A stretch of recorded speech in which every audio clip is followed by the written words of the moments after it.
Oke, selamat siang. Assalamualaikum warahmatullahi wabarakatuh. Untuk semester ini saya diberikan amanat untuk menyampaikan mata kuliah ketiga untuk transfusi darah. Untuk pertemuan yang pertama dengan materi kesehatan ataupun keselamatan dan kesehatan kerja di laboratorium.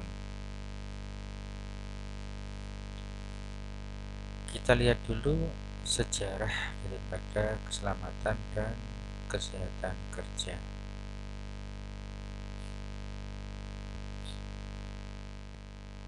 Sebagai pendahuluan, keselamatan dan kesehatan kerja merupakan suatu pemikiran dan upaya dalam rangka menjamin keutuhan dan kesempurnaan baik jasmani dan rohani. Maka dengan keselamatan dan kesehatan kerja tersebut, maka para pihak diharapkan dapat melakukan pekerjaan dengan aman dan nyaman. Pekerjaan dikatakan aman jika apapun yang dilakukan oleh pekerja tersebut, risiko yang mungkin muncul bisa dihindari. Risiko-risiko keselamatan. Pekerjaan dikatakan nyaman jika para pekerja yang bersangkutan dapat melakukan dengan merasa nyaman dan aman, sehingga tidak mudah capek di dalam melakukan pekerjaan tersebut. Kemudian, keselamatan dan kesehatan kerja merupakan salah satu aspek perlindungan tenaga kerja yang diatur di dalam Undang-Undang Nomor 13 Tahun 2013.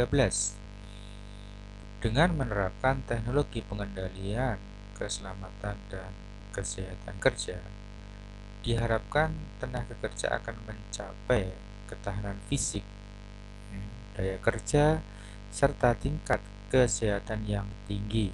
Di samping itu, keselamatan dan kesehatan dapat diharapkan menciptakan kenyamanan dan keselamatan kerja yang tinggi pula. Jadi, unsur yang ada dalam keselamatan dan kesehatan kerja yang tidak terpaku pada faktor fisik tetapi juga mental, emosional, dan psikologi. Meskipun ketentuan mengenai kesehatan dan keselamatan kerja telah diatur sedemikian rupa, tetapi dalam praktek atau dalam kenyataannya itu sering tidak seperti yang diharapkan, tidak seperti yang diinginkan. Maka di sana kadang begitu banyak faktor yang di lapangan yang mempengaruhi keselamatan dan kesehatan kerja, seperti faktor manusia, lingkungan, dan psikologi. Masih banyak perusahaan yang tidak memenuhi standar keselamatan dan kesehatan kerja. Begitu banyak berita kecelakaan kerja yang bisa kita saksikan, bisa kita dengarkan dari informasi-informasi yang ada. Kemudian berikutnya pengertian ketiga. Keselamatan dan kesehatan kerja adalah suatu pemikiran dan upaya untuk menjamin keutuhan dan kesempurnaan baik jasmani atau rohani tenaga kerja pada khususnya dan manusia pada umumnya, hasil karya dan budaya untuk menuju masyarakat adil dan makmur. Keselamatan kerja, pengertian yang kedua, merupakan rangkaian usaha untuk menciptakan suasana kerja yang aman dan tentram bagi para karyawan yang bekerja di perusahaan yang bersangkutan. Kemudian setelah melihat berbagai pengertian di atas, pada intinya dapat ditarik satu kesimpulan bahwa keselamatan dan kesehatan kerja adalah suatu usaha dan upaya dalam rangka menciptakan perlindungan dan keamanan dari risiko kecelakaan dan bahaya, baik itu fisik, mental, maupun juga emosional terhadap pekerja, perusahaan, masyarakat, dan lingkungan. Jadi, berbicara mengenai kesehatan dan keselamatan kerja tidak selalu membicarakan masalah keamanan fisik dari para pekerja, tetapi menyangkut berbagai unsur dan pihak-pihak yang terkait. Kemudian berikutnya fungsi daripada K3. Yang pertama, fungsi dari kesehatan kerja. Di antaranya mengidentifikasi dan melakukan penilaian terhadap risiko dari bahaya kesehatan di tempat kerja.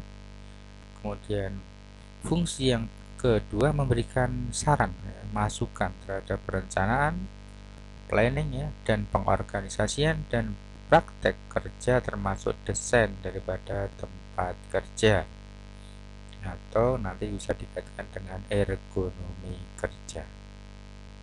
Kemudian memberikan saran, informasi, pelatihan, dan edukasi tentang kesehatan kerja dan APD, alat pelindung diri. Kemudian yang keempat, melaksanakan surveillance terhadap kesehatan kerja. Kelima, mengelola P3K dan tindakan darurat keemergensian. Kemudian fungsi daripada keselamatan kerja diantaranya mengantisipasi, identifikasi, dan evaluasi kondisi dan praktek yang berbahaya. Kemudian yang kedua, buat desain pengendalian bahaya, metode, prosedur, dan program.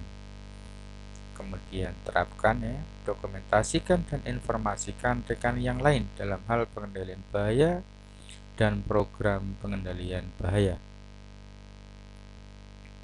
Kemudian ukur, periksa keefektifan pengendalian bahaya dan program pengendalian bahaya. Kemudian berikutnya, peran kesehatan dan keselamatan dalam ilmu K3. Peran kesehatan dan keselamatan dalam ilmu kesehatan kerja berkontribusi dalam upaya perlindungan kesehatan para pekerja dengan upaya promosi kesehatan, pemantauan dan surveillance kesehatan, serta upaya peningkatan daya tahan tubuh dan kebugaran para pekerja. Sementara peran keselamatan menciptakan sistem kerja yang aman atau yang punya potensi yang rendah terhadap terjadinya kecelakaan.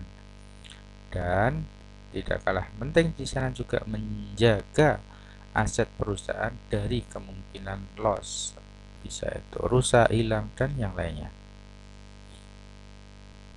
Kemudian undang-undang yang mengatur tentang K3, jadi payung hukum terkait dengan keselamatan dan kesehatan kerja, diantaranya Undang-Undang Nomor 1 Tahun 70, yaitu tentang keselamatan kerja, di mana undang-undang ini mengatur dengan jelas tentang kewajiban pimpinan tempat kerja dan pekerja dalam melaksanakan keselamatan kerja.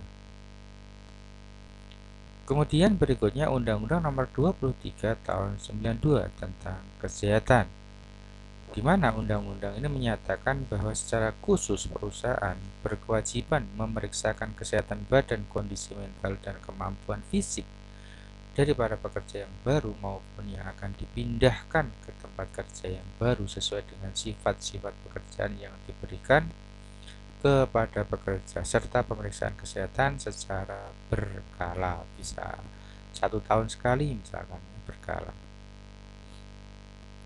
Kemudian Undang-Undang Nomor 13 Tahun 2003 tentang Ketenagakerjaan, di mana undang-undang ini mengatur mengenai segala hal yang berhubungan dengan ketenagakerjaan, mulai dari upah, jam kerja, kemudian hak maternal, cuti, sampai dengan keselamatan dan kesehatan kerja.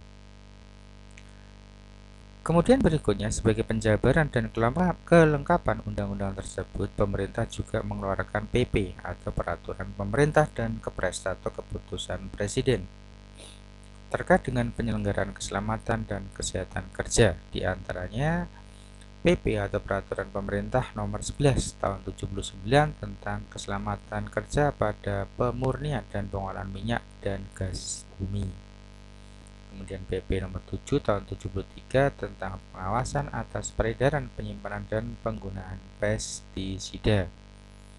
Kemudian PP nomor 13 tahun 73 tentang pengaturan dan pengawasan keselamatan kerja di bidang pertambangan.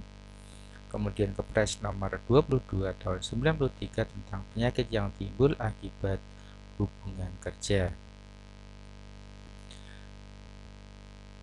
Kemudian, menurut pasal 12 Undang-Undang Nomor 1 Tahun 70 tentang K3, kewajiban dan hak tenaga kerja. Di antaranya yang pertama, memberikan keterangan yang benar bila diminta oleh pegawai pengawas atau ahli keselamatan kerja. Misalkan ada kecelakaan di audit, maka berkewajiban memberikan keterangan. Kemudian yang kedua, memakai alat-alat pelindung diri, ya, pelindungan diri yang diwajibkan, ya, atau APD. Yang ketiga, memenuhi dan mentaati semua syarat keselamatan dan kesehatan kerja yang diwajibkan. Jadi kalau tempat kerja mewajibkan menggunakan APD-APD tertentu, ya, alat-alat pelindung tertentu, ya kita sebagai karyawan berkewajiban mematuhinya. Meminta pada pengurus agar dilaksanakan semua syarat keselamatan dan kesehatan yang diwajibkan. Jadi penyelenggara bekerja itu wajibnya untuk melindungi karyawannya dengan alat pelindung diri tersebut. Kemudian yang kelima, menyatakan keberatan kerja pada pekerja di mana syarat keselamatan dan kesehatan serta alat perlindungan diri yang diwajibkan diragukan, ya, kecuali dalam hal khusus ditentukan lain oleh pegawai pengawas dalam batas-batas yang masih bisa dipertanggungjawabkan atau bisa ditoleransi. Kemudian sejarah K3 dan revolusi industri. Sejarah keselamatan dan kesehatan kerja. Sejak zaman purba, pada awal kehidupan manusia bekerja untuk memenuhi kebutuhan hidup. Pada saat bekerja tidak jarang akan ditemui berbagai macam kecelakaan, baik bentuk cedera, luka, bahkan kadang meninggal. Dengan akal pikirannya manusia berusaha mencegah terulangnya kecelakaan serupa sehingga dapat mencegah kecelakaan serta secara preventifnya pencegahannya. Selama pekerjaan masih dikerjakan secara perorangan atau dalam kelompok, maka usaha pencegahan tidaklah terlalu sulit sifat. Demikian segera berubah tatkala revolusi industri dimulai, yakni sewaktu umat manusia dapat memanfaatkan hukum alam dan dipelajari sehingga menjadi ilmu pengetahuan dan dapat diterapkan secara praktis.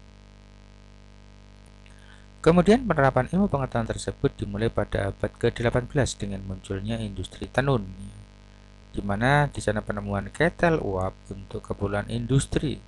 Tenaga uap sangat bermanfaat bagi dunia industri, namun pemanfaatannya juga banyak mengandung risiko terhadap peledakan karena adanya tekanan uap yang sangat tinggi. Selanjutnya, menyusul revolusi di bidang kelistrikan, kemudian revolusi tenaga atom dan penemuan-penemuan baru di bidang teknik dan teknologi yang sangat bermanfaat bagi umat manusia. Di samping manfaat tersebut, pemanfaatan teknik dan teknologi dapat merugikan dalam bentuk risiko terhadap kecelakaan. Jadi ada untung dan ada ruginya.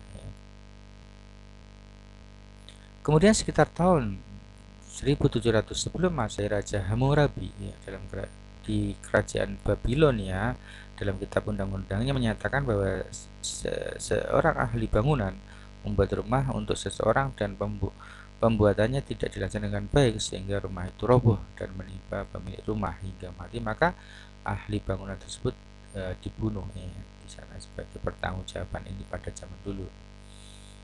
Kemudian pada zaman Mozai, kurang lebih 5 abad ya, setelah Hammurabi, dikatakan bahwa seorang ahli bangunan bertanggung jawab atas keselamatan para pelaksana dan pekerjanya dengan menerapkan pemasangan pagar pengaman pada setiap sisi luar atap rumah.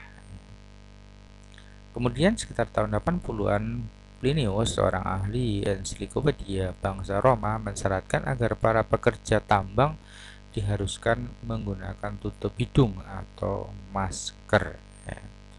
Kemudian pada tahun 1450, Domenico Fontana diserah tugas membangun obelis di tengah lapangan di Santo Peter, Roma, dan ia selalu mensyaratkan agar pekerjanya selalu memakai topi baja, ya, untuk melindungi kepalanya dari kemungkinan kecelakaan kerja. Kemudian berikutnya peristiwa sejarah tersebut menggambarkan bahwa memang masalah keselamatan dan kesehatan kerja manusia menjadi perhatiannya para ahli sejak zaman dulu, ya. Sejak revolusi industri di Inggris, di mana banyak terjadi kecelakaan dan banyak membawa korban. para pengusaha berpendapat bahwa hal tersebut adalah bagian dan risiko dari pekerjaan dan penderitaan para korban, karena bagi pengusaha tersebut dapat dengan mudah ditanggulangi dengan mengangkat tenaga kerja baru ya. Jadi memang ada dua sisi yang bertolak belakang. Akhirnya banyak orang berpendapat bahwa membiarkan korban berjatuhan apalagi tanpa ganti rugi bagi korban dianggap tidak manusiawi ya. Para pekerja mendesak para pengusaha untuk mengambil langkah yang positif guna menanggulangi masalah tersebut. Yang diusahakan pertama adalah dengan memberikan perawatan pada para korban di mana motifnya berdasarkan kemanusiaan ya.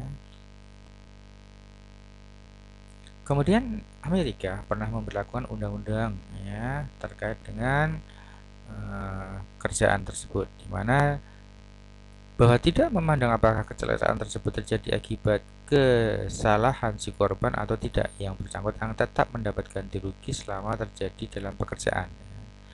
Undang-undang ini menandai permulaan usaha pencegahan kecelakaan yang lebih terarah. Di Inggris, pada mulanya juga aturan perundangan yang serupa telah diberlakukan, namun harus dibuktikan bahwa kecelakaan tersebut bukanlah terjadi karena kesalahan si korban.